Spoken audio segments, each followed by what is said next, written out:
Bienvenue Ariel, bienvenue à vous les téléspectateurs de 613 TV. Nous sommes très heureux de vous voir aujourd'hui avec nous sur cette chaîne puisque nous démarrons aujourd'hui, juste après les fêtes de Tishri qui se sont déroulées jusqu'à la semaine dernière. Eh bien, nous démarrons une nouvelle année et une nouvelle étude du Chumash, c'est-à-dire de la Torah. Vous savez que la Torah, dès qu'elle se termine, c'est-à-dire à Simchat Torah, on n'attend pas un seul instant, on la recommence et on étudie encore à nouveau et encore plus avec plus de force la Torah et la Parashat HaShavua. Et c'est l'objectif de cette nouvelle émission sur 613 TV. Nous avons décidé chaque jour de vous rencontrer pour évoquer une facette de la Parashat HaShavua, c'est-à-dire la section hebdomadaire que nous lisons à la synagogue le samedi.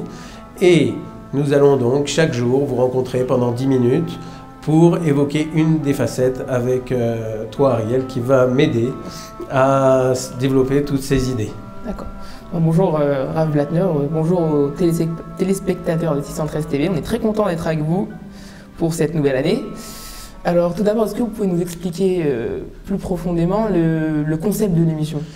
Très simplement, nous allons expliquer le fait que nous avons décidé chaque jour donc de prendre une notion de la paracha. La première journée, c'est-à-dire le dimanche en général, on fera le résumé de la paracha et puis ensuite on expliquera une donnée. La paracha de la semaine renferme des trésors qui sont infinis, mais nous on trouvera à chaque fois quelque chose à vous raconter, une anecdote, un enseignement qui nous permettra de vivre et de travailler avec toute la journée. D'accord.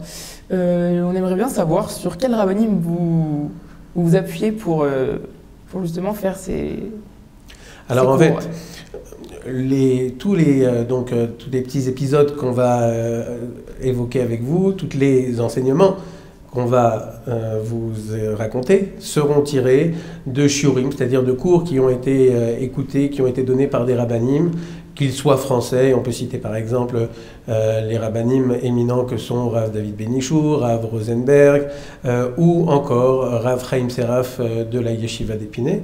Et puis également des shiurim qui ont été donc donnés par des rabbinim israéliens comme par exemple Rav Moshe Shapira ou Rav Freund qui donnent des shiurim sur Beit Vagan à Jérusalem.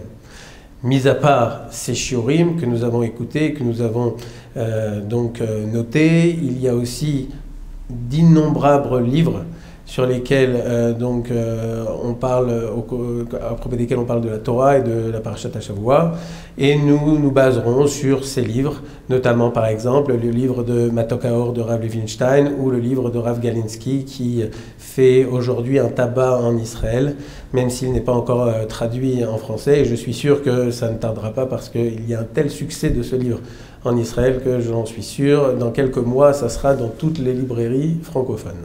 D'accord. Merci beaucoup pour ces informations. Alors, avant d'entrer dans le vif du sujet, est-ce qu'on pourrait faire un petit résumé sur le Chumash? Alors, le Chumash, en fait, notre outil de travail, en fait. Bien évidemment. Le Chumash, c'est donc la Torah. La Torah est constituée de 5 livres. Le Sefer Bereshit, en français, on appelle ça la Genèse. Le Sefer Shemot, c'est donc l'Exode. Le Sefer Vaikra, c'est le Lévitique. Ensuite, il y a le Sefer Bamidbar qui s'appelle les nombres en français. Et puis enfin, le Deutéronome, c'est donc le Sefer Devarim, c'est le dernier livre de la Torah.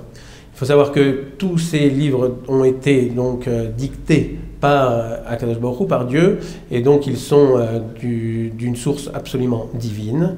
Le 5e livre est un tout petit peu différent puisqu'il a été écrit par Moshe Rabbeinu, mais sous inspiration divine. Donc il est d'inspiration divine, mais d'une nature un petit peu différente. Quoi qu'il en soit, il faut savoir que ces 5 livres de la Torah, qui représentent donc le Chumash, préexistent le monde. Ils ont été créés avant le monde, et c'est donc pour cela que tout est inclus dans la Torah. Tout existe, et même tout ce qui s'est passé et tout ce qui va se passer. On voit ainsi que dans la Torah, il y a non seulement les lois juives, mais également les lois sociales qui régissent les rapports entre les hommes, entre les frères, les parents, les conjoints, etc., etc. Il y a bien évidemment toutes les notions scientifiques Vous avez des notions de mathématiques, des notions d'astronomie, des notions de physique. En résumé, tout existe dans la Torah, il suffit de s'y plonger, il suffit d'approfondir chacun des sujets et vous trouverez tout ce qu'il existe dans tous les domaines dans la Torah. Alors en fait, pour préciser un tout petit peu une notion qui est importante et sur laquelle nous reviendrons sans doute au cours des prochaines semaines et des prochains mois, il faut savoir que la Torah est un livre d'enseignement et ce n'est absolument pas un livre d'histoire. Autrement dit, si vous voulez apprendre l'histoire du monde, l'histoire juive, la Torah ne suffit pas. Parce qu'il y a notamment toute une série d'événements historiques et des passages entiers de la vie de personnages illustres qui n'y figurent pas. C'est vraiment curieux parce qu'on a vraiment l'impression que la Torah c'est un livre d'histoire. On commence avec la création du monde, la faute d'Adam Arishon, et après Noach, le déluge, Abraham qui s'en va de chez lui, qui quitte toute sa famille. On a vraiment l'impression que c'est voilà, un livre d'histoire à proprement dit. Alors en fait, ce n'est pas le cas. Et pour vous donner deux exemples qui montrent que ce n'est pas un livre d'histoire, on va citer l'exemple de la vie d'Avraham Avinu. Avraham Avinu, c'est le premier de nos patriarches. Il a reconnu Dieu à l'âge de 3 ans, donc il a eu une évolution spirituelle très très précoce par rapport à tout ce qui s'est passé donc par la suite dans sa vie. Et on aurait pu décrire sa vie depuis le début, depuis en tout cas la découverte qu'il a faite de Dieu à 3 ans, et ceci jusqu'à ses 175 ans, l'âge à laquelle il a quitté ce monde. Eh bien, en fait, on ne parle de lui qu'à l'âge de 75 ans. Toute la première partie de sa vie n'est pas évoquée dans la Torah. Alors, bien évidemment, il y a des sources qui expliquent le cheminement d'Avraham Avinu pendant sa jeunesse. Il y a les midrashim, il y a les commentaires, etc., etc. Mais la Torah elle-même n'en parle pas. Si elle n'en parle pas, c'est qu'elle ne juge pas nécessaire qu'il est utile d'évoquer l'histoire familiale d'Abraham, et ceci jusqu'à l'âge de 75 ans.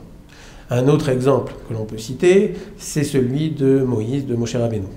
Si vous regardez bien le livre de l'Exode, c'est-à-dire le livre de Shemot, vous verrez que sa vie, en tout cas ses 80 premières années, il a vécu en tout 120 ans, donc à 40 ans, donc plutôt à 80 ans, il a commencé sa mission de libérer les Bnei Israël de l'Égypte.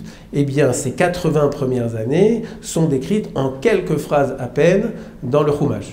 Mais il n'y a aucun détail et il n'y a que quelques éléments qui permettent là aussi d'apprendre des choses et qui n'ont rien à voir avec une histoire humaine qui est expliquée dans d'autres livres d'histoire. D'accord. Donc si j'ai bien compris, derrière entre guillemets, ce livre d'histoire, on a quelque chose de beaucoup plus profond, quoi.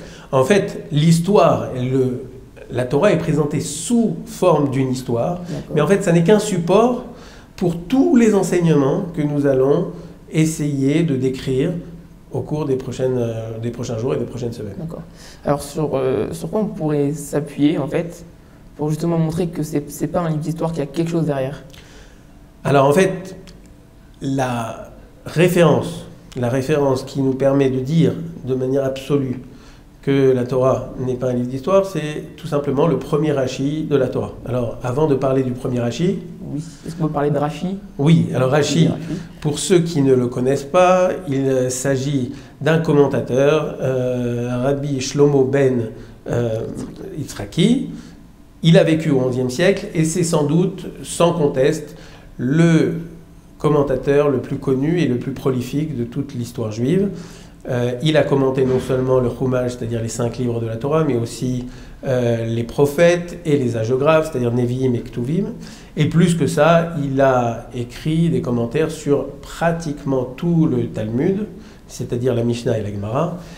Et aujourd'hui, on peut dire que son commentaire s'adresse à l'ensemble du public juif, de l'âge de 5 ans à 120 ans. Son commentaire est accessible, en tout cas celui du Chumash, à des jeunes enfants, mais les plus grands tzadikim, les plus grands commentateurs, se basent sur son commentaire pour eux-mêmes essayer de développer des notions de Torah. Ça montre quel est le niveau de ce commentaire. On dit même que sans le commentaire de Rashi, le Talmud serait un livre scellé tellement il nous aide à comprendre les fondements du Talmud et par l'intermédiaire du Talmud, les fondements du judaïsme. D'accord, merci beaucoup pour cette présentation.